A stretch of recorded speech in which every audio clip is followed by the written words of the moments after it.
Arestado ang tatlong individual matapos na salakayin ng otoridad ang umano'y drug den sa Zone 5 Barangay Triangulo, Naga City, bandang alas 7 kagabi, Agosto 12. Kinilala ang mga sospek na sina Daisy Camacho, 52 anyos, drug den maintainer, Jeric Bunyag, 48 anyos at Davileo Boras, 45 anyos, na kapwa drug den visitor at pawang itinuturing na high-value individuals. Nakumpiska sa kanila ang 9 sachets ng hinihinalang shabu na may bigat na 12.5 grams na nagkakahalaga ng 81,600 pesos. Itong tatlo pong na-aresto natin, isang bypass operation na abutan natin doon sa drug den is naituturing natin na high value individual kasi ito po yung mga tao na nagpapacilitate ng isang drug den doon sa lugar kung saan is medyo delikado para sa ating mga kababayan. Sa ngayon, during the casing and surveillance, wala naman pong regular na nakatira doon sa bahay na yon. Pero ito, yung bahay na yun is pag-aari ng ating main subject na yung babae na nahuli natin. Pero hindi siya talagang nakatira doon, may iba siyang tinitiran. Pumupunta lang sila doon pag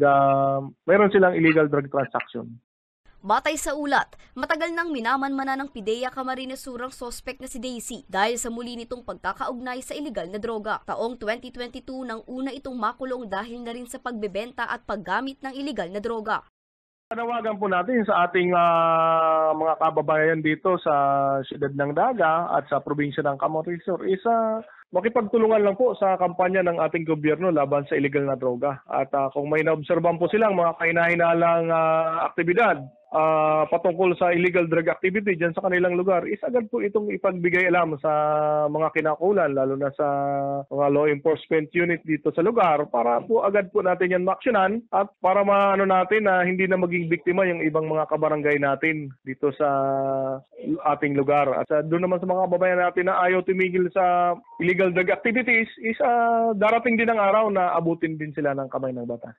Sa ngayon, nasa kustudiya pa ng PIDEA Bicol ang mga nahuling sospek na pawang mahaharap sa kasong paglabag sa Article 2 Sections 5, 6, 7, 13, 14 at 15 ng Republic Act 9165 o ang Comprehensive Dangerous Drugs Act of 2002.